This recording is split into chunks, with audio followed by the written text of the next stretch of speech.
Welcome back to Chris's Chop House. I'm Chef Chris. Today we're going to make a really nice recipe. It's called salted caramel. Very popular. It's great with any other bakery recipe you want to do. You can top it, you can finish it, you can drizzle it. Doesn't matter what you do to it. You can use it for anything. So we're going to go over the ingredients. We're going to go over how you make it. Really simple, and let's start from here. So one quick note here. Pro tip. This recipe is you can manipulate it however you want to, all right, to your taste preferences. Okay, if you want to add more salt, if it's not enough salt for you, add more salt. If you want more tang or less tang, change the amount of lemon juice you're adding. And then ultimately, the key factor here is the cream. The less cream you add, the thicker, the more viscous that caramel is going to be. The more cream you add, it's going to be a little thinner. So think about it as if you're trying to drizzle over a cake, you want a thinner caramel.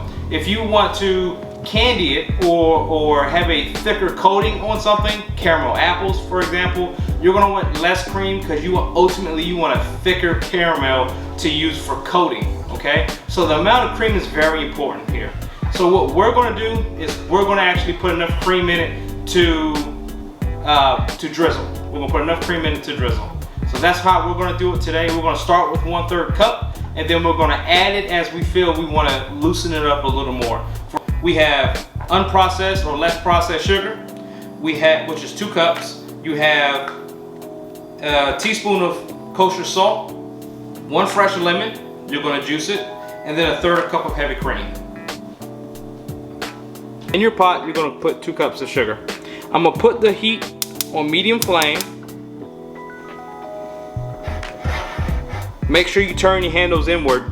You don't want your daughter or son to be playing, come by and get hot sugar lava on them. It's a safety concern. When doing this, molten sugar is very, very dangerous. So whenever you're making caramel, if you can do it in the back of your stove, by all means, please do. If not, make sure your children are far away from this sugar pot. Okay? Safety. So now we just wait. We need to allow the sugars to caramelize around the edges and across the bottom, and we're just going to swish it around as it starts to do its thing, and we'll go from there.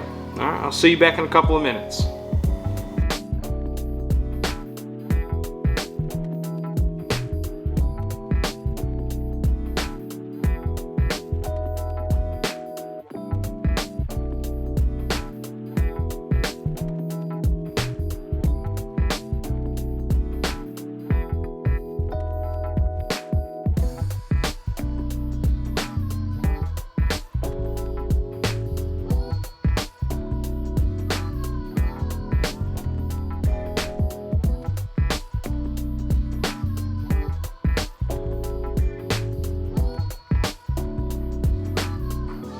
So now you can see the sugar is caramelizing around, or at least melting around the edges of the pot, which is great. Now you're seeing this in fast motion, so this has really been a few minutes at this point. You start to see that caramel start to peek through the sugar now. We're starting to swish it around. Yeah, so at this point, you do want to stir it a little bit. Once you get that caramel, you want to stir it. If you don't start stirring it once you get the ideal color, it could get too dark, and once it gets too dark, that's it. It's done. It's trash. It's gonna taste burnt. So once you get to your ideal color, which you see, I kind of like that dark brown, that you really want to start stirring them. Now you slowly add your cream a little bit at a time. It's gonna flare up a little bit, but don't worry, perfectly fine. Just make sure it just doesn't flare up too much. So you're adding a little bit of time. You will start to get some clumps. That's fine. Just keep stirring through the clumps. As you can see, what clumps I do have, as I continue to stir, those clumps are redissolving back into the mixture, which is exactly what you want. Okay? All right, now don't forget, as you just saw on the screen, turn the heat down low at this point. Once you start adding cream, you don't need the sugar at full tilt temperature. Turn that heat down. Keep adding a little bit of cream at a time, making sure it's completely mixed in before you add the rest.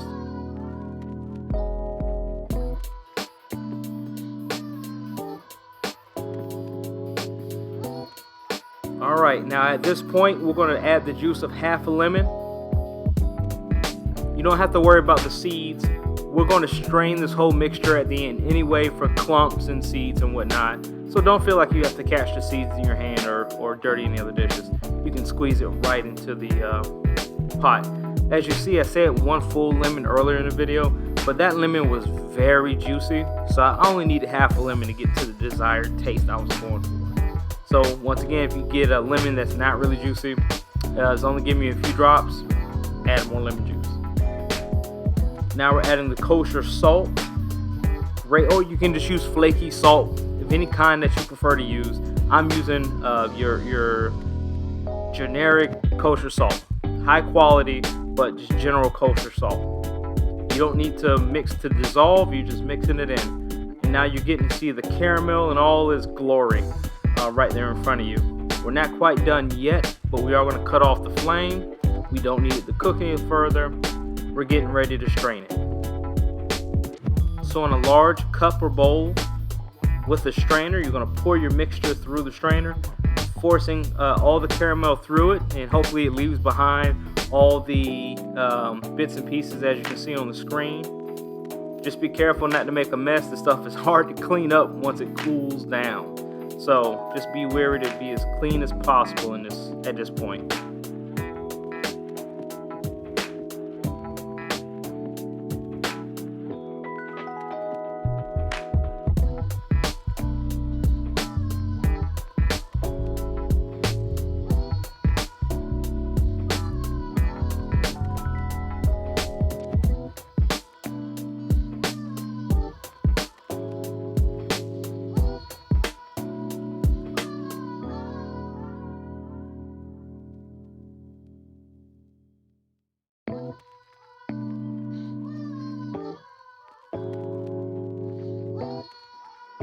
So now that we've put the fine mesh strainer away, we're going to try our mixture. So you can see that is nappe. Nappe means that it's coating the back of the spoon. Okay, if it doesn't coat the back of the spoon, it's really gotten probably too thin. But in certain cases, you may want it that way. For me, I want a beautiful, slightly more viscous nappe on the back of the spoon. And as you can see, I'm opting for a little more salt. I think that's just a chef's thing. We always say more salt. And don't forget to please don't double dip. This is something that you don't want to double dip. Have plenty of clean spoons for tasting. Whenever you're tasting something, never double dip, especially if you're going to feed it to other people.